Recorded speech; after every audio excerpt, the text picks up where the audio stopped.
ସେ ହୁଅନ୍ତୁ ଆମ ଦଳକୁ ଯେତେ ଆସିବ ସେତେ ଭଲ ଅସୁବିଧା କ'ଣ ଦଳ ବର୍ତ୍ତମାନ ବିଜେଡ଼ି ସେଇ ଯେମିତି ମଧ୍ୟପ୍ରାଚ୍ୟର ଯେମିତି ଯୁଦ୍ଧ ଚାଲିଛି ବର୍ତ୍ତମାନ ବିଜେଡ଼ି ଦଳର ଯୁଦ୍ଧ ଗୋଟେ ଗୋଟେ ପାଖୁଡ଼ା ଖସୁଛି ତାଙ୍କର ବିଜେଡ଼ି ଦଳରୁ ତେଣୁ ସେ ଇଏ ରବିଜରା ମିଶିଲେ ସ୍ୱାଗତ କଥା କିଛି ଅସୁବିଧା ତାକୁ ପଚାରେ ସେ କହିବେ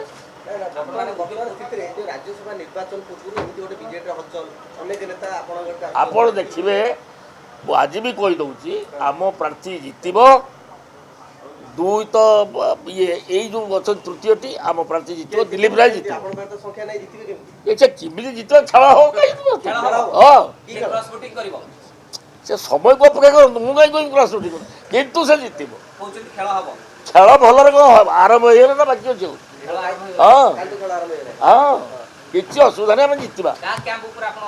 ସିଓଡ଼ା କାହିଁକି ଏତେ ପଚାରୁଛନ୍ତି ସେ ସବୁ ସିଓଡ଼ା କିଛି କୁହାଯିବନି ସେଗୁଡ଼ା କିଛି କୁହାଯିବନି କେଉଁ ପରିସ୍ଥିତିରେ ହେବ କେମିତି ହେବ କ'ଣ କହିବ ସେଟା